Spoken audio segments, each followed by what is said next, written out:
So welcome to this episode in the podcast series about wisdom, brought to you by Stuart Neville from Mindful Developments and Adam Wells from adamwells.com.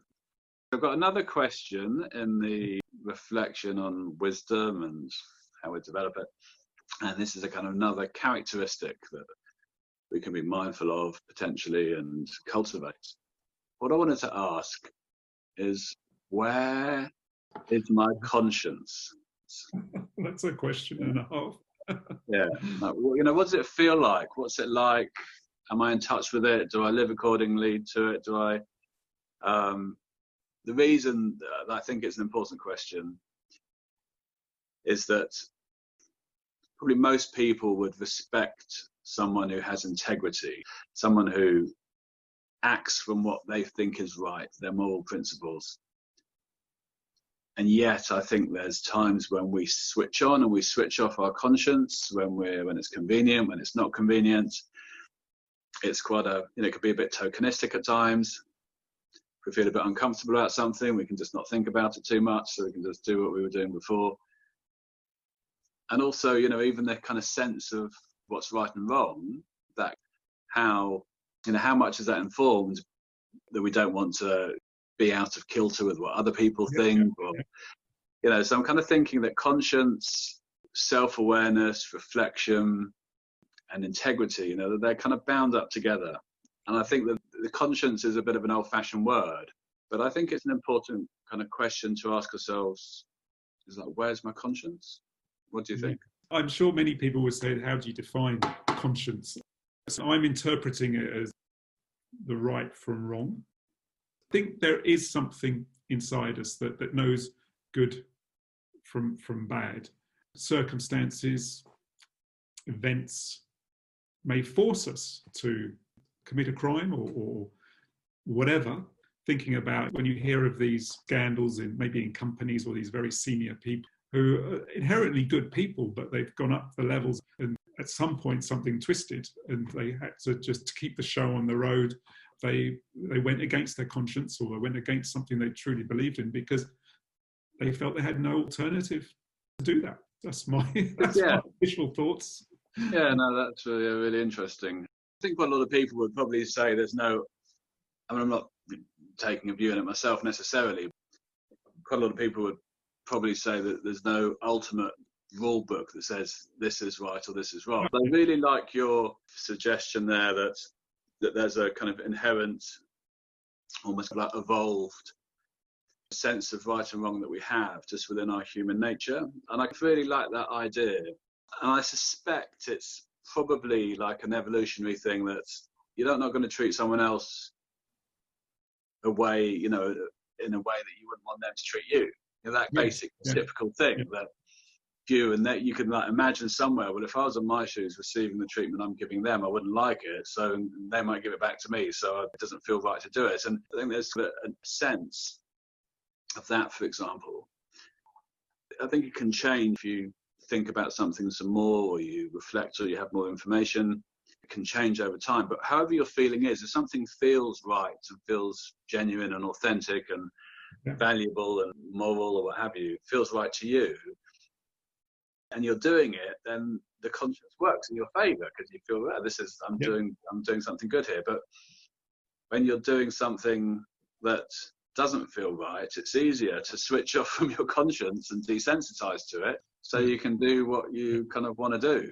So staying in tune with it, staying aware of it, will naturally lead to more integrity and reflectiveness, like being self-aware and being reflective over.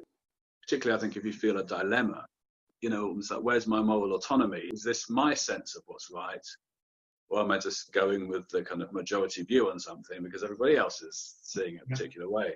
So I think there's both a challenge, but also an opportunity in kind of keeping our conscience accessible.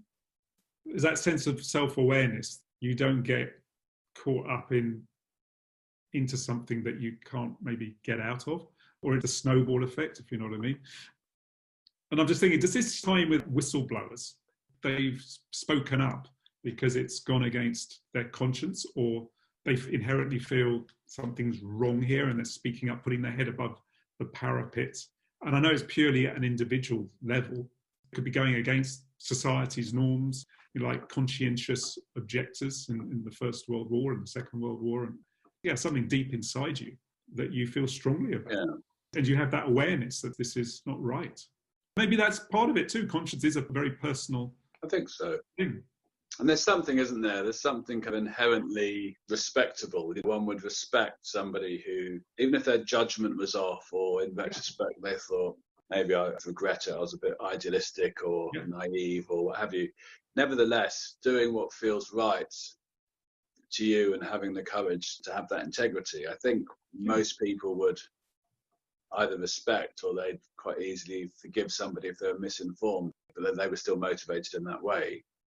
I think that's a really good example. It's true, because often you hear politicians say the standard answer is, what I did was right, even though everything was just an absolute mess as a result of that right decision. And I think there's that distinction of when somebody is doing it for the right reasons and you genuinely feel it, they did it for, in their mind, for the right reasons, then they have everybody's support. But equally goes the other way when you know it's inauthentic. Those words, it was the right decision, without conscience. You can see the inauthenticity in those moments too. I think the difficulty is that somebody can be well-intentioned and they can think they're doing the right thing, and yet sometimes everyone around them is looking and they're thinking, well, you might think you are, but we don't.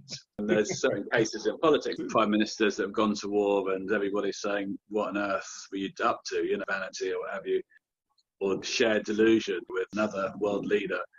But the person themselves, well, no, I did what I was thinking was right. And both can be valid up to a point. And what interests me about integrity is, number one, that if we're going to aspire to live with integrity, or moral autonomy is another way of saying it, number one, we have to be in touch, stay in touch with our conscience, but also we have to be self-aware and reflective.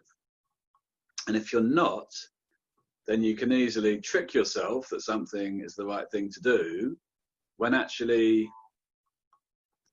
it kind of is, but it's only that way because you're in a particular state of mind that isn't very balanced. So, for example, if you feel under threat and you see someone else as an enemy, then it will feel justifiable to ourselves to do what we have to survive.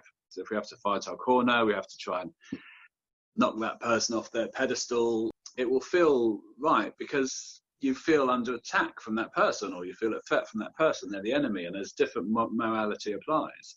But if you were to then sit down with that person and tell them how you felt, and they said, oh, I didn't know that, and thanks for telling me, and let's build the relationship and build some trust, and we're kind of both able to help each other out here, and it's not quite as bad as you think. I'm not actually trying to bring you down on purpose. And then there's a constructive conversation happens. You might walk away and think, actually, God, they're not really the enemy. I saw them that way before, but now I don't.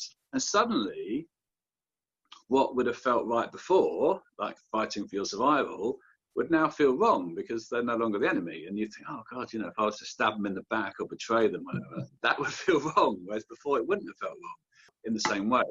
So it's an interesting idea, isn't it, that even our sense of what's right and wrong is fickle, and it's liable to change depending on our state of mind, and therefore, and our neurosis, and even our paranoia and our imagination that's completely in cloud cuckoo land, might very well inform our judgment. So I think to have integrity, it's important to have that self-awareness and be mindful of the fact that at times we can justify things to ourselves that actually, with the benefit of hindsight, we might think actually, there's the justifications coming from maybe our fears. It's that going inside ourselves to look at the shadow, the parts of us we don't necessarily want to look at, and we go and put it out onto somebody else and justify our behaviors. I agree. It's that self-awareness and that willingness to really look at oneself and stepping back to put a pause there before you go and jump in and regret something and see it from somebody else's perspective. I think if you asked yourself, am I unduly influenced by a majority opinion on something or a majority judgment? Am I acting from an insecurity or an immaturity in myself?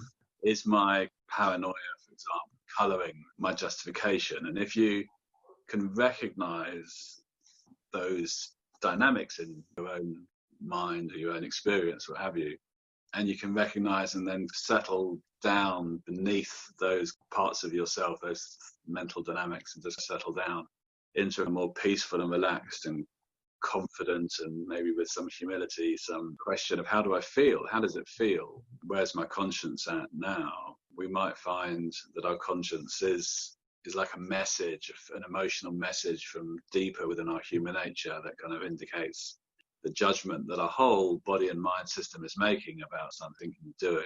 It takes some maturity to have integrity and for your conscience to take those feelings in your conscience as a lesson, perhaps, that's growing up to do, or something that we haven't quite resolved in ourselves. So let's pause, as you said, before jumping in and attacking somebody or doing something, trying too hard to justify it to ourselves or what have you. It's taking responsibility, isn't it? So recognize our words could be very dangerous, and it's having that maturity to take self-responsibility and can impact on either a positive or a negative way. Yeah. Good question. Sure. I think it is. I think it's an important one. I think, self-awareness and also staying in touch with conscience and listening to it and reflecting on what it says. I think it's a good question to ask ourselves quite routinely. Where's my conscience at? How does it feel? Thanks for that, Adam. That's grand.